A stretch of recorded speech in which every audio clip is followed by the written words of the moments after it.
Selamat sore Pak, dengan Bapak siapa di sini? Anton. Oke, terima kasih sudah meluangkan waktu. Perkenalkan nama saya Frenzen dari mahasiswa Atmajaya Yogyakarta, jurusan Sistem Informasi. Tujuan saya hari ini itu ingin belajar dan memahami bagaimana operasional di Soto Sahid ini. Informasi ini nantinya akan saya gunakan untuk tugas analisis perancangan sistem. Obrolan kita mungkin sekitar 15 sampai 20 menit. Apakah boleh sambil saya rekam suaranya agar tidak ada detail penting yang terlewatkan? Ya, ya. Jadi untuk pertanyaannya tuh bisa diceritakan sedikit Pak, apa yang membedakan soto Sahid ini dengan soto lainnya? Dan kenapa memilih ada konsep prasmanannya juga? Oh, itu soto Sahid itu sebetulnya soto biasa itu karena dekat Hotel Sahid saya namai soto Sahid. Nah, terus kalau prasmanan itu masalahnya pelanggan saya biar gak jenuh. Jadi saya kasih menu prasmanan. Awalnya itu saya itu cuma soto. Gitu. Ya udah itu aja. Terus kira-kira jam berapa saja waktu paling ramai di sini Pak? Dan biasanya ada berapa karyawan yang bertugas saat jam ramai itu? Oh, kalau karyawan saya itu dulu buka 24 jam. Kalau sekarang sampai jam 9 malam. Karyawan saya itu jumlahnya kalau sekarang yang masuk itu sekitar 8 orang. Tapi banyak anak kuliah. Ya udah gitu aja.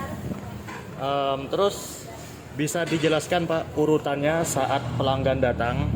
Apakah mereka mengambil piringnya dulu lalu ambil nasinya sendiri atau lauknya baru ke kasir, atau bayar di akhir setelah makan? Kalau makan tuh ambil sendiri. Orang-orang itu bayarnya di akhir setelah makan. Terus cara Bapak tahu apa saja yang tadi dimakan pelanggan itu gimana? Ya saya tanyain pelanggannya. Saya modelnya kan pasrah kan. Ya. Dia mau bohongi saya ya terserah. Itu aja. Jadi kita tapi selama ini enggak kayaknya enggak. Jadi ya itu aja. Kan ini kan prasmanan Pak.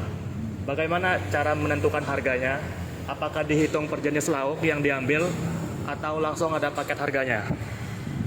Kalau itu lauknya harganya sudah ada. Kalau sayur itu biasanya per sayur itu 4.000. Tapi kalau banyak bisa di atas 4.000. Kalau sedikit ya 3.000 gitu aja.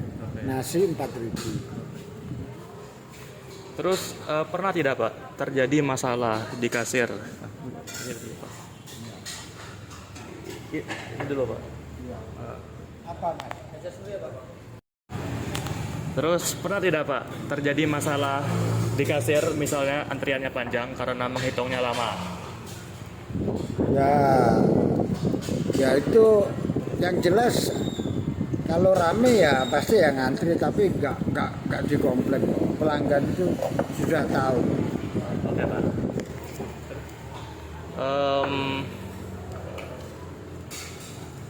Terus untuk pembayarannya itu apakah saat ini hanya menerima tunai atau sudah bisa pakai QRIS? Jika sudah bisa non tunai, apakah pencatatannya itu dipisah? Pembayarannya ada yang tunai, ada yang pakai QRIS. Kalau dicatat nggak langsung aja, dapat berapa gitu. Apakah di sini melayani pesanan bungkus atau misalnya tuh ada yang mau pesan catering partai besar dan harganya itu beda gak dengan yang makan di tempat? Oh, kalau catering ya sering saya menerima catering. Kalau harga ya enggak, malah yang anu itu tambah bungkus ya pakai styrofoam kan. Ya itu aja. Pernah tidak terjadi selisih uang di kasir Pak saat tutup buku harian? Dalam menurut Bapak tuh biasanya karena salah kembalian, salah hitung, atau ada faktor lainnya? Jarang terjadi. Oke. Terus sekarang saya akan bertanya dalam manajemen stok ya, Pak. Ya. Bagaimana Bapak itu mengatur stok harian, terutama untuk barang yang tidak tahan lama, seperti kuah soto, apakah masak sekali banyak di pagi hari? Kalau saya itu stok selalu ada. Kalau kuah soto kan dipanasi aja namanya.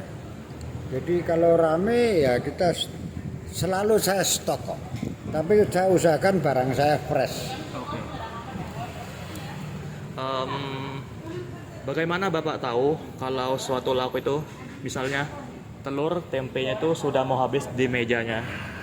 Apakah ada tugasnya khusus untuk mengecek barang-barang itu? Oh enggak ada khusus. Kan dilihat sudah tahu, anak-anak kan melihat. Nah, mana yang habis nanti ya dibikin gitu aja. Oke.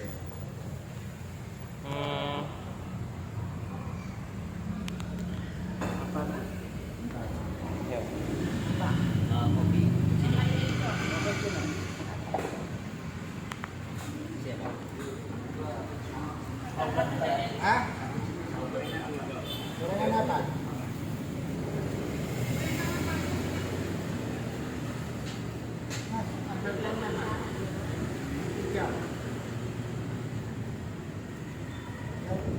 Kalau yang itu 2, yang ini 3. Pak, saya tadi ngasih sayur 3 sama gorengan 1 sama air putih. Ada sayur ya? Dan Yang 3, gorengan 1. ya sama air putih. Air putihnya berapa? 12. Ini aja biar 10.000, Pak. Terima kasih ya, Pak. Ya. Gimana, Mas? Oke, lanjut lagi ya Pak. Terus kalau di akhir hari itu masih ada sisa makanan lauk, biasanya diapakan? Apakah dibuang atau bisa diolah lagi untuk besok? Kalau makanan kalau sekiranya nggak bisa untuk besok ya dibuang ya. Kalau sekiranya bisa dipanasi ya dipanasi. Tapi makanan saya semuanya fresh kok. Namanya. Kayak sop ya nggak laku ya saya buang. Kayak mie itu ya saya buang. Bukan dibuang itu ya dikasihkan anak-anak lah. Ya.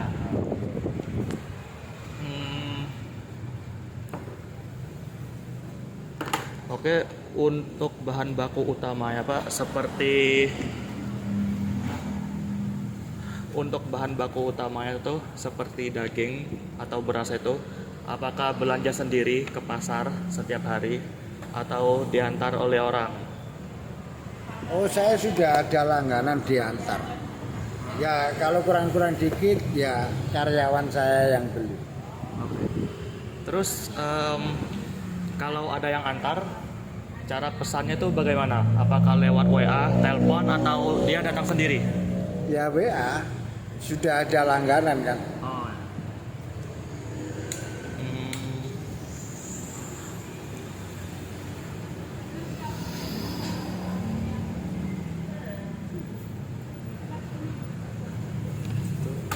Terus jika harga bahan bakunya itu kan misalnya harga sayuran tuh naik turun.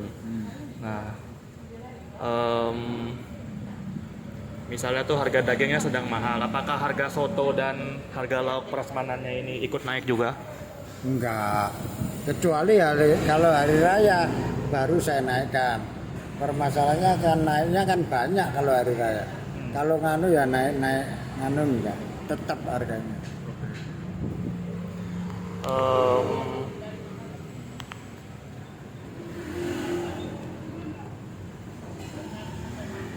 Terus setiap malam setelah tutup itu butuh berapa lama biasanya untuk menghitung total pendapatannya yang Bapak itu dapat? Apakah masih mencatat di buku manual? Itu saya itu enggak saya catat. Ini kan warung-warung saya sendiri. Jadi yang jaga kan ada istri saya, ada karyawan saya. Jadi dapatnya berapa enggak ada pembukuan enggak. Berarti misalnya modalnya berapa enggak dicatat gitu sama pendapatan. Oh ya pasti. Modalnya berapa, nanti pendapatannya berapa, kan ketemu nanti. Ya. Hmm, terus laporan seperti apa yang paling Bapak butuhkan untuk saat ini yang susah didapat? Misalnya tuh laporan lauk apa yang laku bulan ini dan laporan sisa stoknya. Oh ya, kalau saya itu tiap hari kan lauknya kan ganti-ganti kan. Biar pelanggan nggak bosan. Masalahnya pelanggan saya kan banyak pelanggan tetap. Ya itu aja. Kalau untuk prasmanan, kalau soto ya enggak. Kalau prasmanan kan ganti-ganti, sayurnya, ikannya kan ganti-ganti tiap hari. Menunya kan biar apa ya? Prasmanan kan kayak rumahan itu, masakan rumahan. Ya udah. Nah dari semua proses tadi, dari belanja, masak, dan melayani pembeli, bagian mana yang menurut Bapak itu paling ribet? Ya kalau dibikin ribet ya enggak sih, ya santai aja lah, enggak ada ribetnya. Ya Kalau ada sebuah alat atau sistem yang bisa membantu satu hal saja di warung ini, Bapak ingin sistem itu bisa melakukan apa saja? maksudnya sistem gimana? Misalnya dia kan sistem itu bisa bisa mengatur dari stoknya itu apa saja, misalnya yang kurang sisa berapa persen, dan kalau melayani pembeli itu ya kan dia bisa mencetak notanya otomatis gitu. Oh, enggak. Ya kayak air mengalir lah. Oh, jadi pelanggan ya diterima, enggak ada sistemnya, enggak ada. Oke. Terus hmm, jadi mungkin sekian Pak dari wawancara saya, tapi saya akan mengulangi sedikit ya Pak. Jadi em, apakah jadi dari proses yang paling butuh bantuan itu apa Pak kira-kira? Maksudnya butuh bantuan gimana maksudnya? Em, tapi Bapak tuh maksudnya butuh sistem nggak untuk masalah ini? Enggak. Sistem maksudnya butuh sistem gimana? Saya kurang paham. Bisa mengelola stoknya itu Pak, kayak yang tadi saya bilang. Misalnya stoknya itu sudah hampir menipis. Nah, dia tuh kayak bisa otomatis memberitahu bahwa stoknya itu sudah berkurang. Oh enggak, saya kan tiap hari kan belanja. Jadi kan makanya saya usahakan masakan saya itu fresh. Saya jarang nyetok. Jadi nganunya ya fresh lah. Ya nyetok sedikit gak banyak. Kecuali kalau beras, gula, minyak itu. Kalau masakan nggak pernah nyetok saya. Kalau nyetok kan nggak fresh nanti. Iya.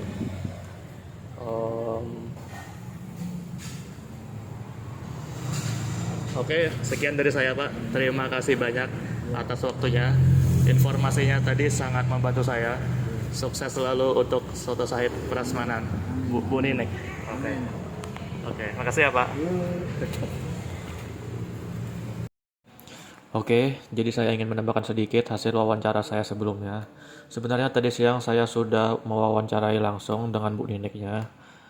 Namun, rekaman audio saya itu terhapus. Dan sekarang Bu Niniknya sudah pulang kampung. Dan menurut informasi dari Bu Niniknya langsung, dia akan kembali tiba itu seminggu lagi. Jadi saya tidak bisa lagi melakukan wawancara langsung dengan beliau dalam waktu dekat. Nah, dari hasil wawancara sebelumnya, Bu Ninik justru menyampaikan bahwa usaha mereka memerlukan sistem untuk membantu dalam hasil pengelolaan pelanggan, stok bahan, dan mencetak nota. Menurut beliau, masalah utama yang dihadapi saat ini itu adalah penghitungan stok. Proses ini, kata beliau, seringkali membuat mereka kesulitan, terutama saat bahannya habis dan mendadak pada hari H ketika sedang berjualan. Nah, jadi karena itu, menurut Bu Ninik, sistem yang bisa mengelola stok dan mencetak nota secara otomatis akan sangat membantu agar pekerjaannya tidak ribet lagi. Jadi bisa disimpulkan bahwa dari sisi suaminya, sistem dianggap belum terlalu perlu. Tetapi dari sisi Bu Ninik sebagai pemilik utama usaha, sistem tersebut justru dianggap sangat penting untuk mempermudah operasional harian. Sekian dari saya, terima kasih.